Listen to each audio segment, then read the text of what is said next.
bienvenue sur la plateforme audio de l'église Fireplace. Nous avons préparé ces messages dans le but de vous permettre de rencontrer Jésus et de le placer au centre de votre vie. Notre prière est que vous soyez vraiment touchés alors que vous écoutez ce message. Et je vous invite à prendre avec moi Philippiens chapitre 4 et on va lire à partir du verset 10. Philippiens 4, verset 10, si vous avez vos Bibles, si vous avez vos téléphones, prenez-le.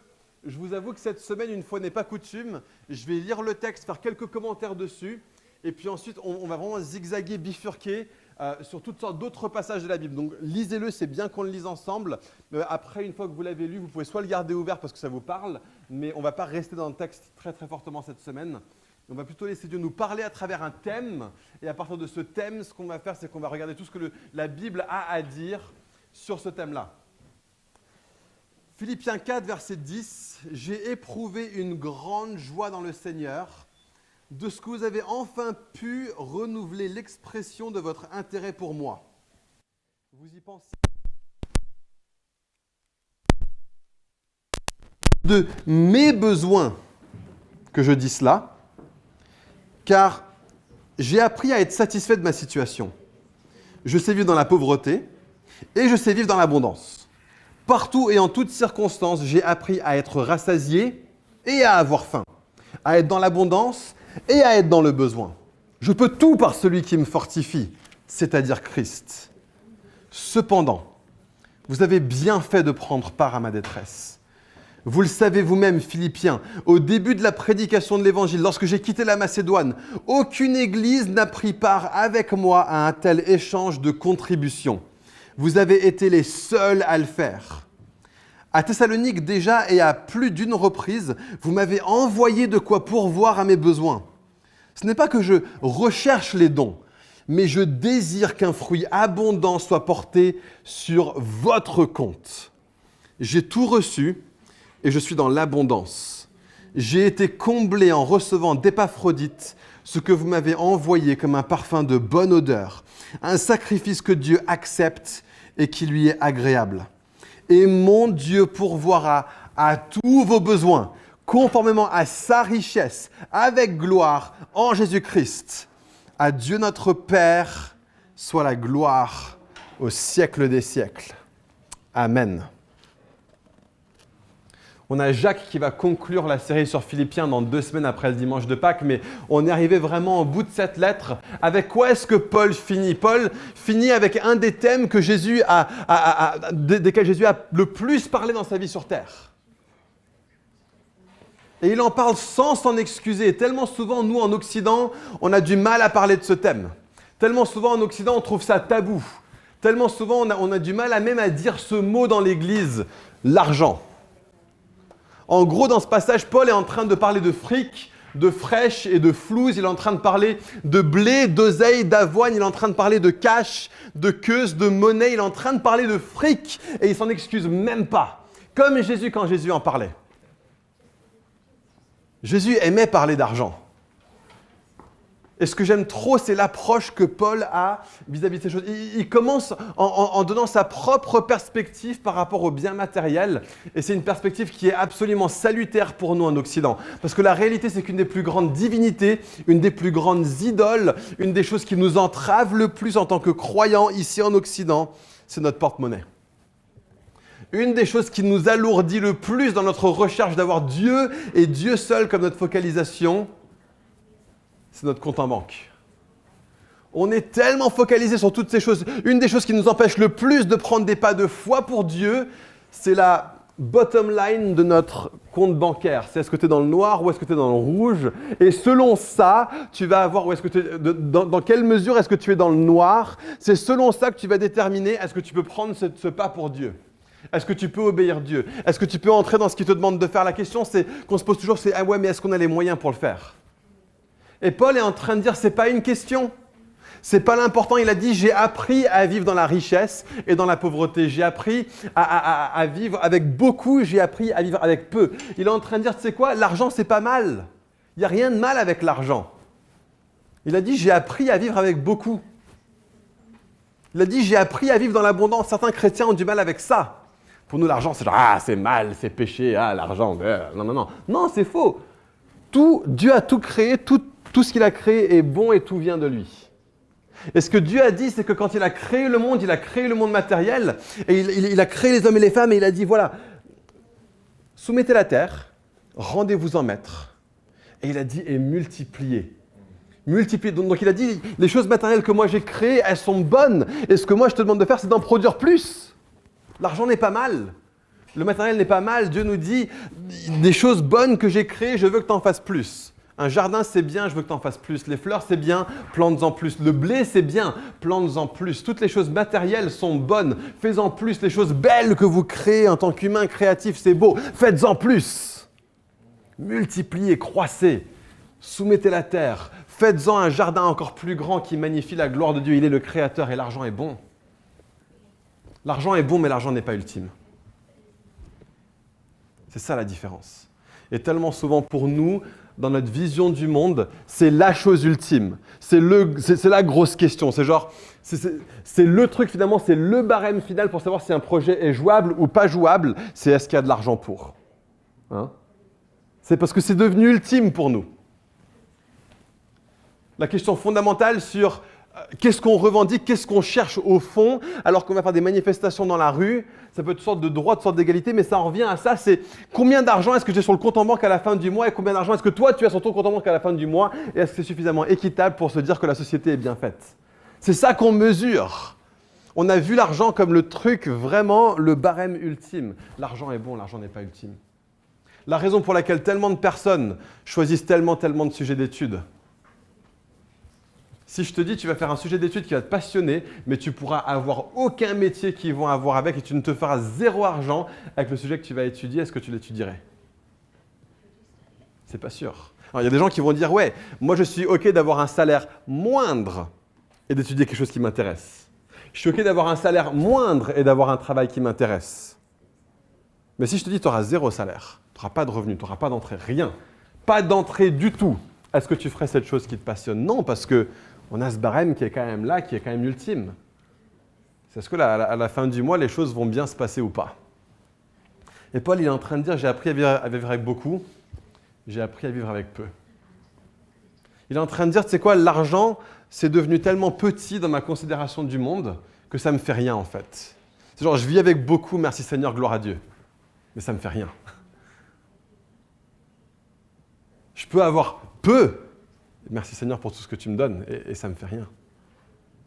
Il est en train de dire, il y a un barème qui est différent, il y a quelque chose d'autre. Et ensuite, il est en train de dire, après avoir dit ça, il est en train de dire aux Philippiens, et maintenant je vous appelle vous à un style de vie. Il est en train de dire, je vous appelle à contribuer, je vous appelle à prendre part, même à la souffrance qui est la mienne. Et il les appelle à donner, et il les appelle à donner généreusement. Il est en train de dire, maintenant que vous voyez que ça, c'est plus ultime dans votre vie, ben maintenant vous êtes libre de donner.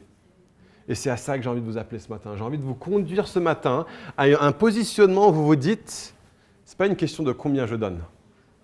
C'est une question de est-ce que je suis libre de donner ou pas. Et quand tu es libre de donner, la générosité devient toute naturelle. La raison pour laquelle la générosité n'est pas naturelle pour nous, c'est parce qu'il y a un truc qui nous emprisonne encore et il y a un truc qui nous enferme encore. Et donc je vais lire un passage, l'enseignement de Jésus là-dessus, qui est pour moi absolument imbattable dans toute la Bible. Luc 12 à partir du verset 15.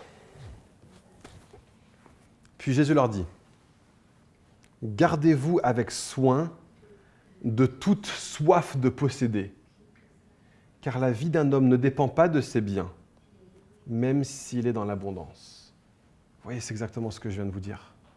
Garde-toi de la soif de posséder, parce que ce n'est pas de ça que dépend ta vie. Ta vie ne dépend pas de tes possessions sur le compte en banque. Waouh. La vie est faite d'autre chose que ça. C'est impossible pour nous de le concevoir parce que notre société nous a prêché le contraire. Mais Jésus nous dit non. Juste, ces paroles sont tellement salutaires pour nous. La vie d'un homme ne dépend pas de ses biens. Je le répète, c'est trop important. La vie d'un homme ne dépend pas de ses biens. Et il leur dit cette parabole. Les terres d'un homme riche avaient beaucoup rapporté. Il raisonnait en lui-même, disant « Que vais-je faire ? En effet, je n'ai pas de place pour rentrer ma récolte. » Voici ce que je vais faire, se dit-il. J'abattrai mes greniers, j'en construirai de plus grands. J'y amasserai toute ma récolte et tous mes biens, et je dirai à mon âme, oh mon âme, tu as beaucoup de biens en réserve. Pour de nombreuses années, repose-toi, mange, bois et réjouis-toi. Mais Dieu lui dit, homme dépourvu de bon sens. Littéralement, on devrait dire homme stupide. Homme idiot. Homme futile. Cette nuit même, ton âme te sera redemandée. Et ce que tu as préparé, pour qui cela sera-t-il ? Voici quelle est la situation de celui qui amasse des trésors pour lui-même et qui n'est pas riche pour Dieu. Il n'est pas en train de dire qu'il y a quelque chose de mal avec le fait de produire, de multiplier. Il ne dit rien à l'homme qui produit beaucoup de blé. Jusque-là, il n'y a pas de souci. Tu as beaucoup de blé, c'est génial. Tu as beaucoup d'oseille, c'est génial. Tu as beaucoup de pèse, c'est génial. Mais qu'est-ce que tu vas en faire ? Comment est-ce que tu vas investir les choses que Dieu a mis dans ta possession ? Et il est en train de dire, tu vas être riche envers toi-même et pauvre envers Dieu. Homme dépourvu de bon sens. Et il continue en disant ça. Jésus dit ensuite à ses disciples, « C'est pourquoi je vous le dis, ne vous inquiétez pas pour votre vie, ce que vous mangerez, ni pour votre corps, de ce dont vous serez habillés. La vie est plus que la nourriture, le corps est plus que le vêtement. » Observez les corbeaux. Ils ne sèment pas, ils ne moissonnent pas, ils n'ont pas de cave, ils n'ont pas de grenier, et Dieu les nourrit. Vous valez beaucoup plus que les oiseaux. Qui de vous peut, par ses inquiétudes, ajouter un instant à la durée de sa vie ? Vous ne pouvez rien faire, même pour si peu. Pourquoi vous inquiétez-vous du reste ? Observez comment poussent les plus belles fleurs. Elles ne travaillent pas, elles ne tissent pas. Cependant, je vous dis que Salomon lui-même, dans toute sa gloire, n'a pas eu d'aussi belle tenue que l'une d'elles. Si Dieu habille ainsi l'herbe qui est aujourd'hui dans les champs et qui demain sera jetée au feu, il le fera d'autant plus volontiers pour vous, gens de peu de foi. Et vous, ne cherchez pas ce que vous mangerez, ni ce que vous boirez. Ne soyez pas inquiets. En effet, tout cela, votre Père sait que vous en avez besoin. Recherchez plutôt le royaume de Dieu et tout cela vous sera donné en plus.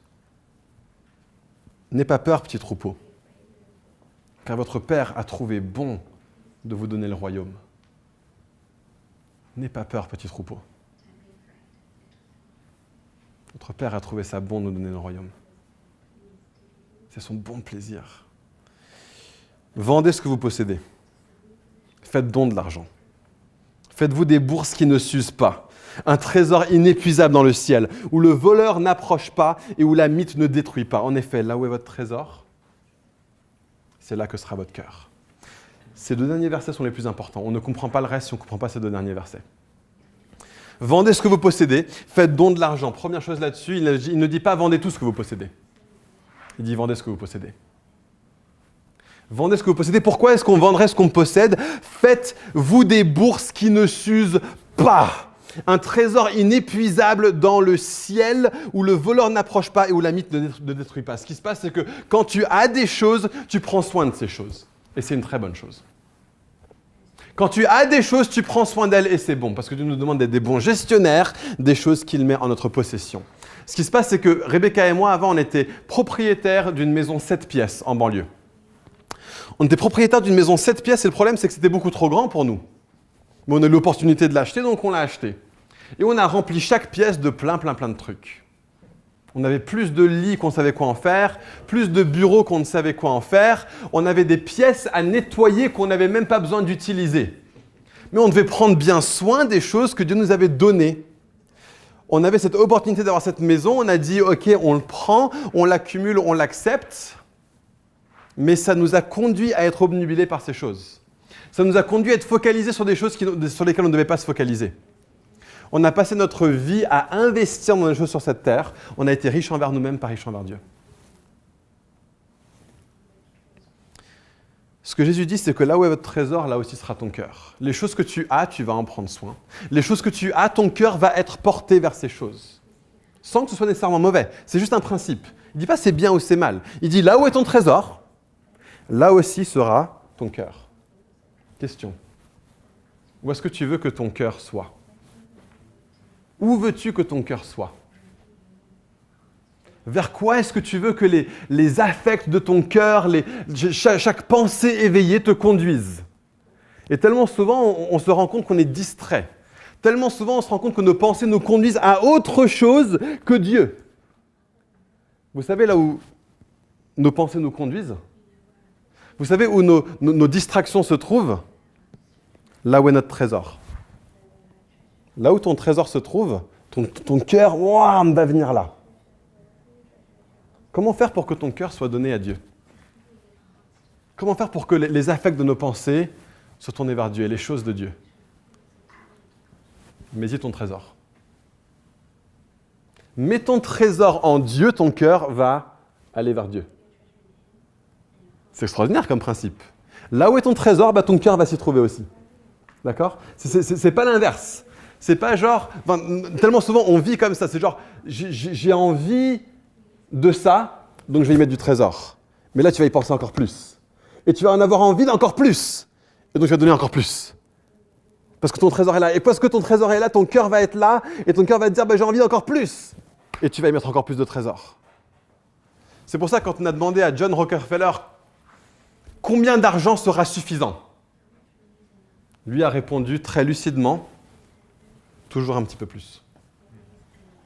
Parce qu'il avait mis son trésor quelque part, son cœur y a été entraîné, il a voulu y mettre plus de trésors. Et son cœur a été entraîné là-bas. Et il s'est dit, ok, je veux y mettre plus de trésors. Et c'est une spirale extrêmement, extrêmement dangereuse. Les amis, ne vivons pas pour les choses de ce monde. Mettez votre trésor dans les lieux célestes. Et ce qui se passe, c'est que tellement souvent, on va passer notre vie à investir notre argent pour ce monde. Mais est-ce que vous vous souvenez de la semaine dernière? La ficelle. Ce qui se passe, c'est qu'on investit tout notre argent pour cette partie-là de notre vie, alors qu'on a la vie éternelle qui vient. Ce à quoi ça ressemble, c'est comme si je me disais, ok, je reçois mon salaire, admettons que j'ai 2500 € par mois qui rentrent, d'accord? C'est un salaire plus ou moins moyen pour les habitants d'Île-de-France. J'ai 2500 balles qui rentrent, boum, mon salaire est entré, c'est le premier du mois. Génial. J'ai 2500 €. Qu'est-ce que je peux faire avec? Alors, un nouvel iPhone, ça d'une part, 1000 balles, allez, ça c'est fait. Et puis ensuite, la nouvelle PlayStation. On en est à la 4, la 5, ça sort toujours ces trucs-là? La 4, ok, allez, PlayStation 4, c'est parti, boum, 800 balles de plus. Et puis allez, je vous invite tous et on prend un resto au Ritz ce soir, une note de 700 balles. Voilà, c'est bon, 2500, bien dépensé. Et j'ai tout claqué le premier jour du mois. J'avais assez d'argent pour ça. Le seul truc que j'ai oublié, c'est que j'ai encore 29 mois à tenir. Et tellement souvent, quand on investit notre argent pour notre vie sur Terre, on est comme cette personne qui claque tout le premier jour du mois, en oubliant qu'il aura des factures à payer le 2, qu'il aura de la nourriture à payer le 3.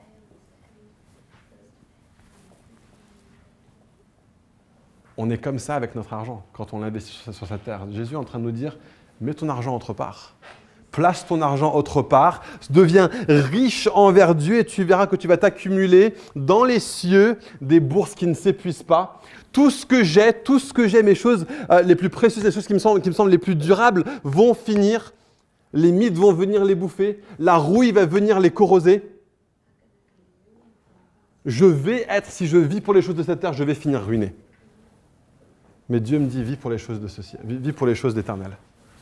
Ce que tu as sur la terre, tu ne pourras pas l'emmener avec toi dans l'éternité. Investis maintenant. Et ce avec quoi nous devrons vivre pour l'éternité. Les récompenses que Dieu nous accorde dans le ciel se déterminent maintenant sur la terre. Et ça se passe aussi à travers ce qu'on fait avec notre argent. Je vais vous donner un petit principe. Vous allez me poser la question, mais ok, c'est bien, mais combien est-ce que je donne? On est dans le Nouveau Testament, pas dans l'Ancien Testament. On a tellement souvent enseigné la dîme dans l'Église. Je suis convaincu que c'est faux. Ce n'est pas ce que le Nouveau Testament nous enseigne.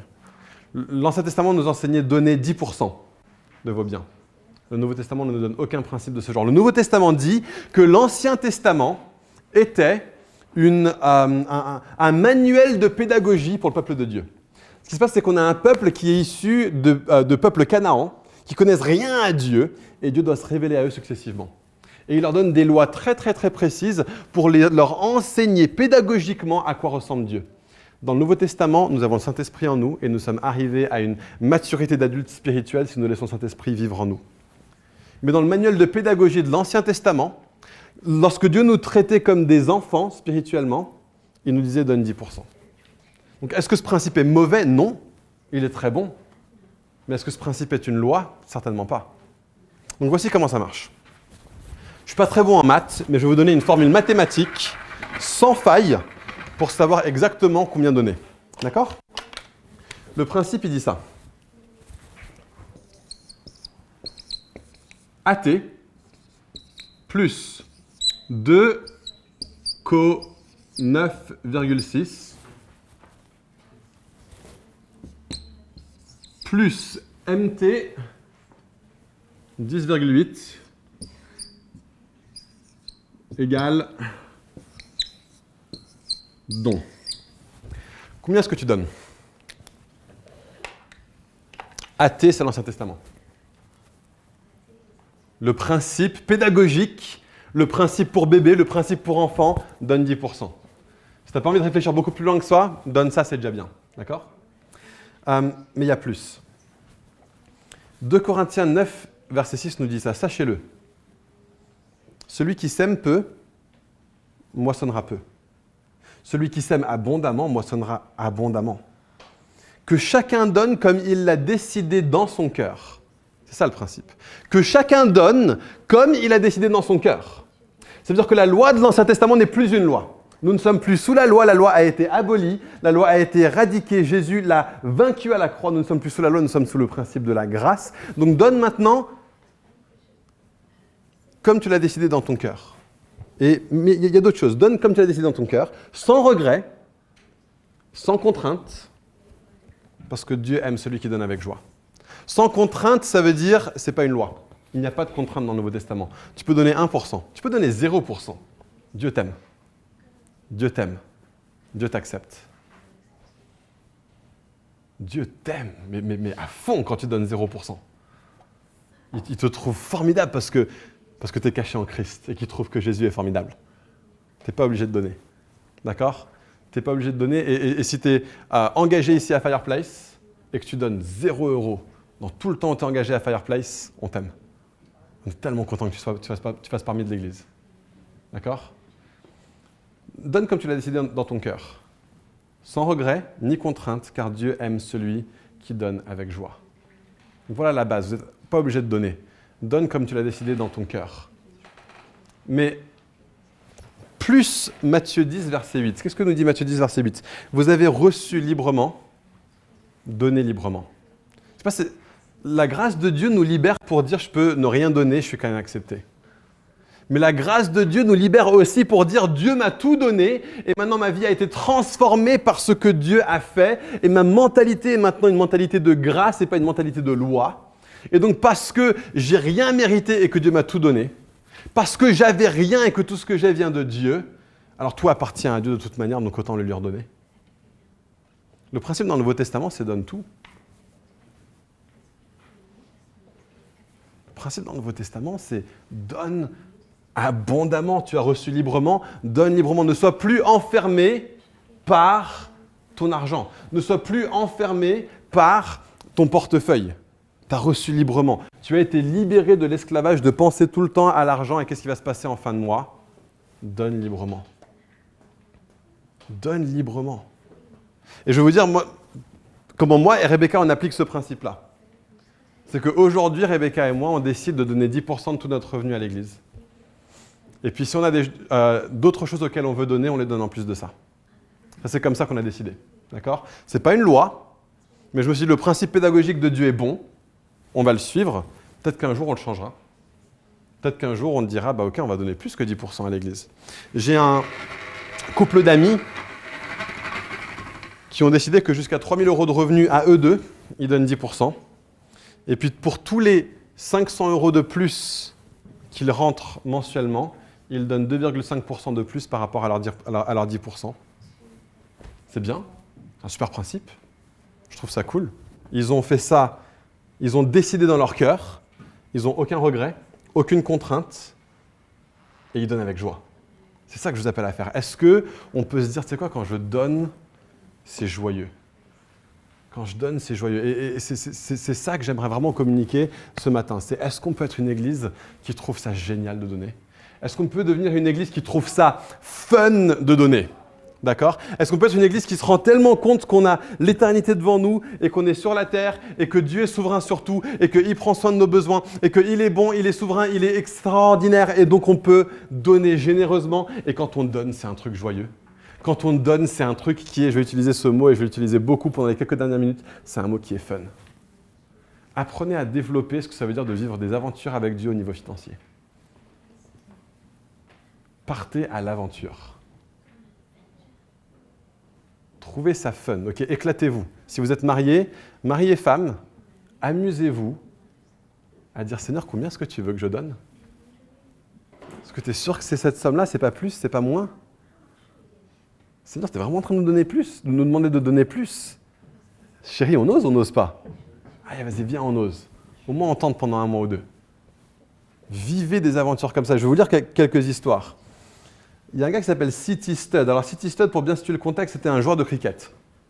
Anglais, étudiant à l'université, je crois qu'il était à Cambridge, haute société, avec un nom comme C.T. Studd, il faut être haute société en Angleterre.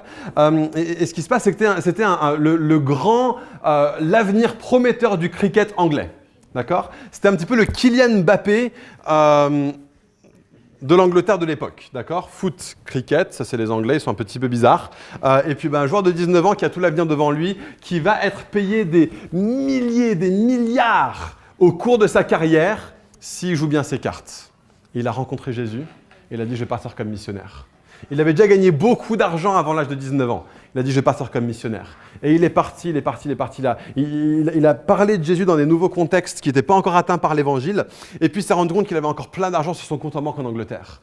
Et donc ce qu'il a fait, c'est qu'il a pris la liste des plus grands ministères de l'époque, des ministères qui portaient le plus de fruits financièrement, et il a dit « je vais tous vous les envoyer ». J'ai lu la liste, c'était un petit peu comme si aujourd'hui tu disais « ok, je vais avoir suffisamment d'argent sur mon compte en banque pour envoyer un big check à Heidi Baker, à Bill Johnson, à John Piper, à tout ce que vous voulez, à tous les 10 plus grands ministères de la planète.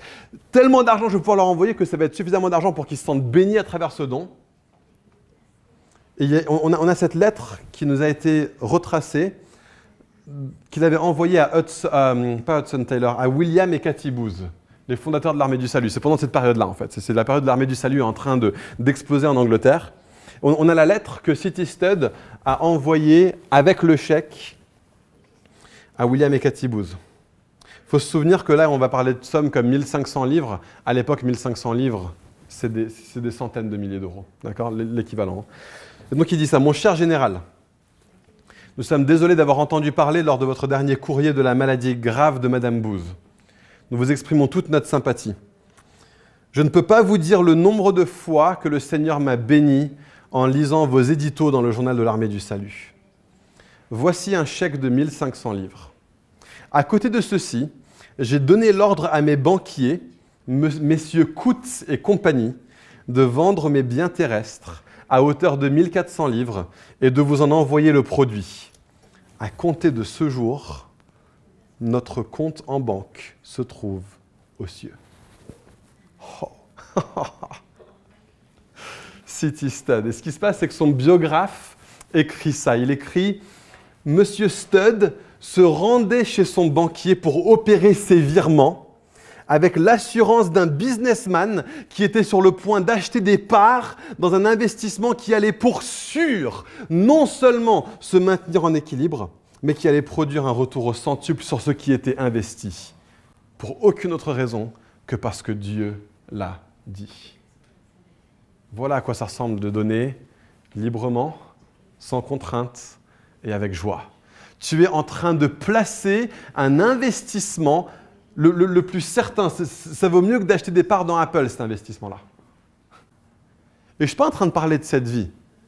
Jésus a dit, ceux qui quittent pour moi un père, une mère, un frère, une sœur, des maisons, auront des pères, des mères, des frères, des sœurs, des maisons au centuple dans cette vie et dans la vie suivante. On ne sait pas ce sera combien dans cette vie et combien dans la vie suivante. Okay, je ne suis pas en train de vous dire, c'est la recette magique pour vous enrichir rapidement. Donnez beaucoup d'argent à l'église et vous allez devenir riche. Faux. Les gens enseignent ça, c'est de la manipulation, c'est faux. Et ça conduit des églises à être très centrées sur l'argent et des pasteurs qui sont très centrés sur l'argent. Et des chrétiens qui donnent dans le but de s'enrichir. C'est pas comme ça qu'on fait. On donne parce qu'on honore Dieu.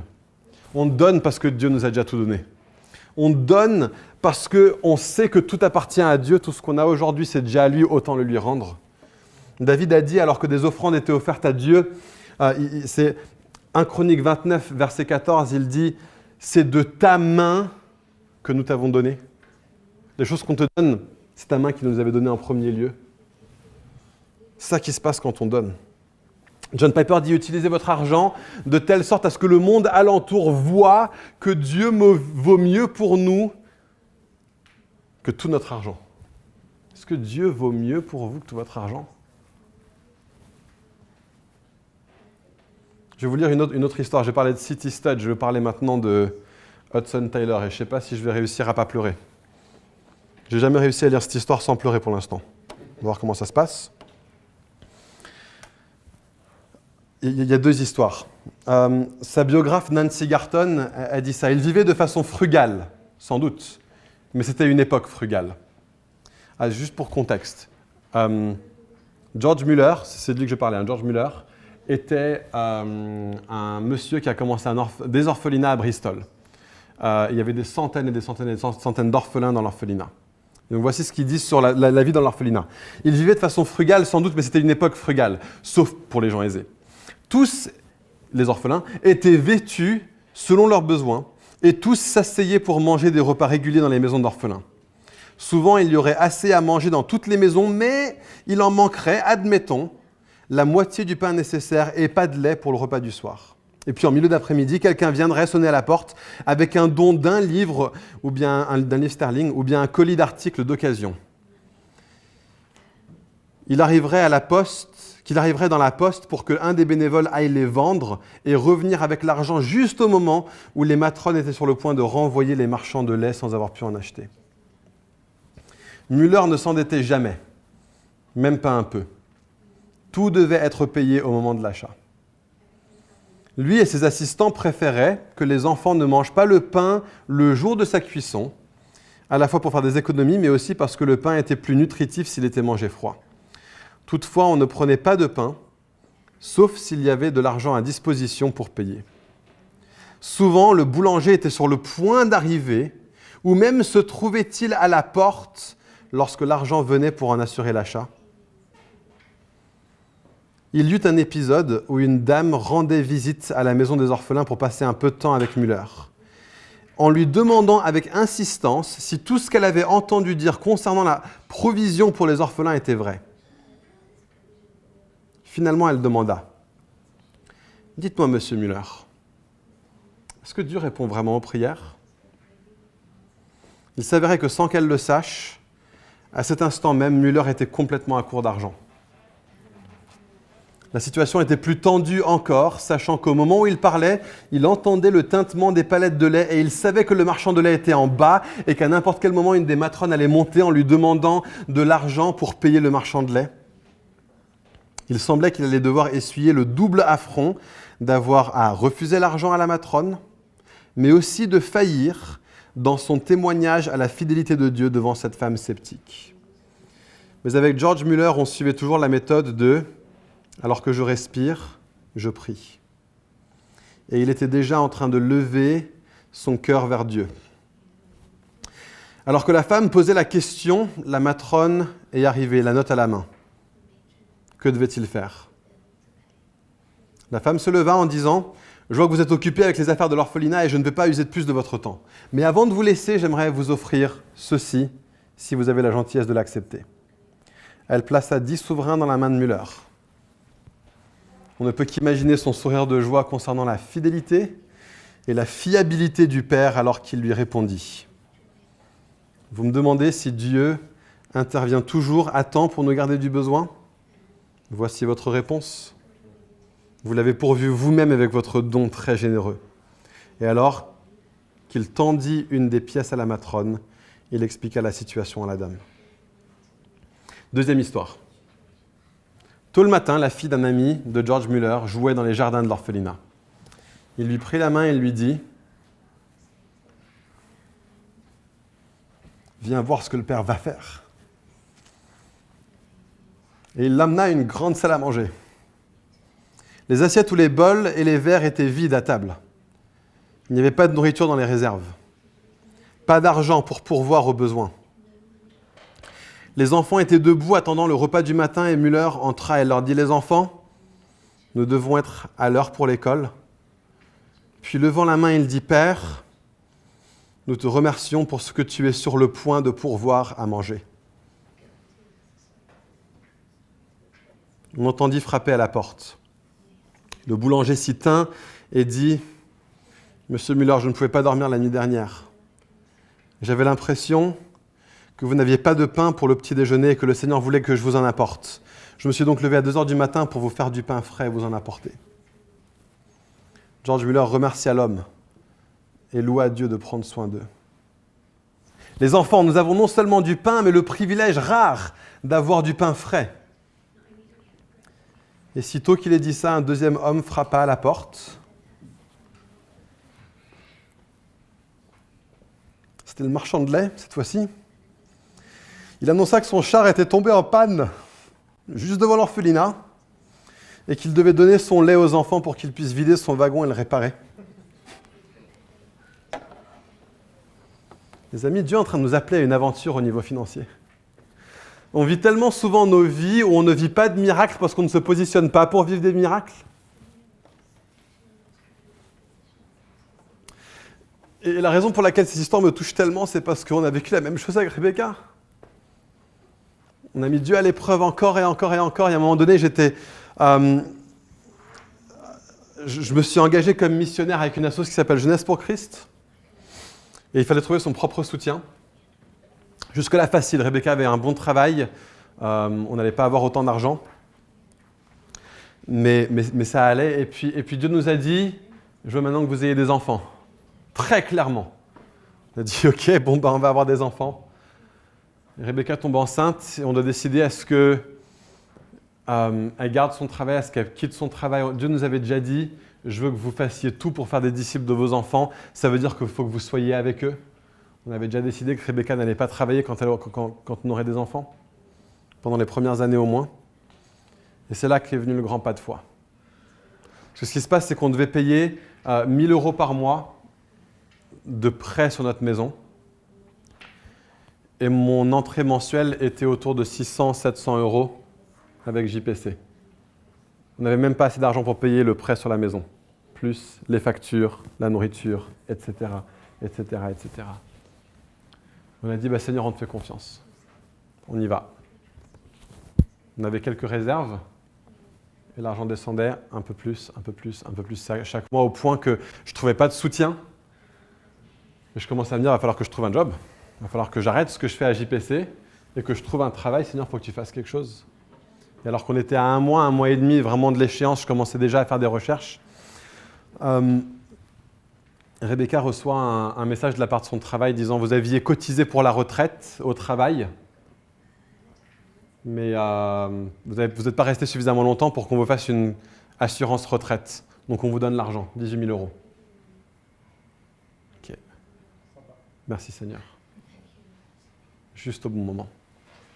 Et on dit « Ok Seigneur, ça nous permet de vivre, de continuer, d'avancer, de vivre, de survivre. » Mais il a pourvu à tous nos besoins, encore et encore et encore.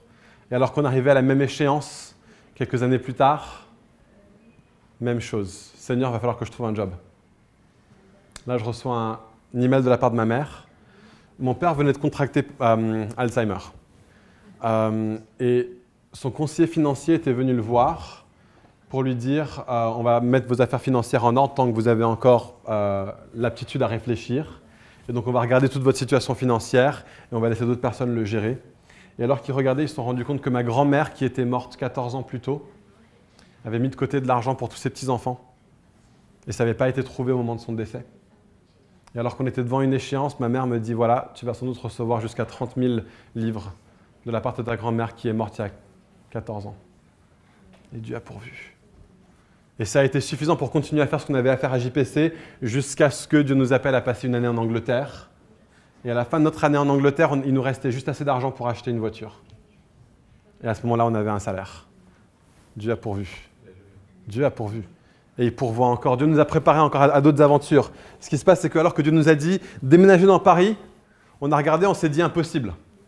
Rebecca, à ce moment-là, ne travaillait toujours pas. Moi, j'avais un salaire dans l'église où on était au préalable. Et puis, on avait des amis qui voulaient bien se porter garant. Mais on devait vendre notre maison avant de pouvoir commencer à louer, parce qu'on avait peut-être assez d'argent pour payer le loyer mensuel, on n'avait pas du tout assez d'argent pour payer le loyer et le prêt sur la maison. Mais Dieu nous a dit de déménager dans Paris.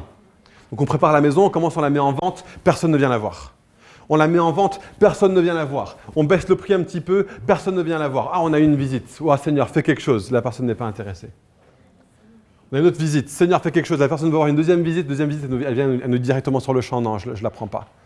Une visite, pas de deuxième. Une visite, pas de deuxième. Une visite, pas de deuxième. On dit, Seigneur, qu'est-ce qui se passe? Tu nous as dit de déménager dans Paris, mais il faut que tu nous vendes la maison. Tu as dit que tu pourvoirais tout. Il a dit, oui, j'ai prévu de tout pourvoir. Mais je n'ai pas prévu de tout pourvoir avant que vous m'ayez obéi. Obéissez-moi, et vous allez voir que je vais pourvoir. On dit, ok, on va commencer à chercher des appartements dans Paris. Donc on y va, on commence à rechercher, on pose des dossiers. On y va, on commence à chercher, on pose des dossiers. On part en vacances, ayant posé environ 15-16 dossiers sur des appartements dans Paris. Sachant que si on accepte le dossier, on va devoir commencer à payer un loyer alors qu'on a encore le prêt à repayer à la banque. Notre maison ne vend pas. On avait laissé notre clé à une agente immobilière alors qu'on était en vacances. Aucun espoir que des gens visitent. Le vendredi, je reçois un coup de fil de la part de l'agente immobilière pour la location de maison à Paris. Il me dit, voilà, monsieur Lambert, votre dossier a été retenu sur un appartement à Paris dans le 15e, est-ce que vous le prenez? Je n'étais pas à côté de Rebecca. Je lui ai dit, ok, je suis appelé à être le leader spirituel de cette maison. Il faut que je dise quelque chose à cette dame. Seigneur, qu'est-ce que je fais? Il m'a dit, fais-moi confiance. Je dis, ok, oui, on le prend. Je raccroche, je vois Rebecca, je lui dis, Rebecca, on a un appartement sur Paris. On n'a pas vendu notre maison. Le samedi, on est à un mariage.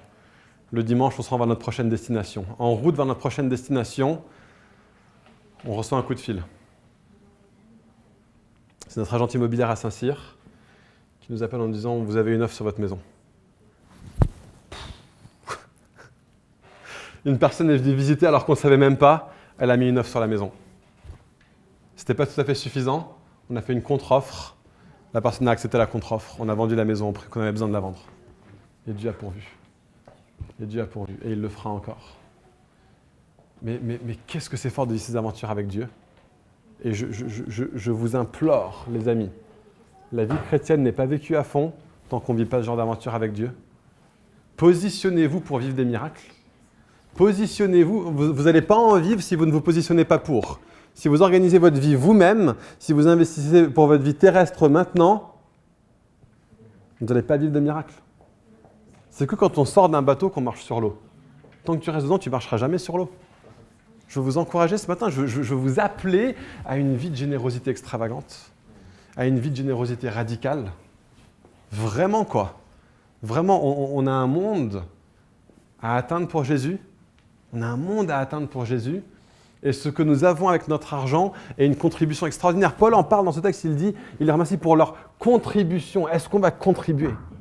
Est-ce qu'on va contribuer à l'avancement du royaume de Dieu? Est-ce qu'on va devenir partenaires tous ensemble à quelque chose d'absolument gigantesque que Dieu veut faire? Les promesses que Dieu a faites pour Fireplace vont nécessiter qu'on ait beaucoup de finances. Et ce ne sera peut-être pas vous, mais ce sera d'autres. Il y a des gens qui vont rentrer dans une dimension et dans une démarche de générosité telle qu'on n'a jamais vue auparavant, vu les promesses que Dieu a faites pour cette Église. Ça va être obligé à un moment donné. Ça va être obligé à un moment donné.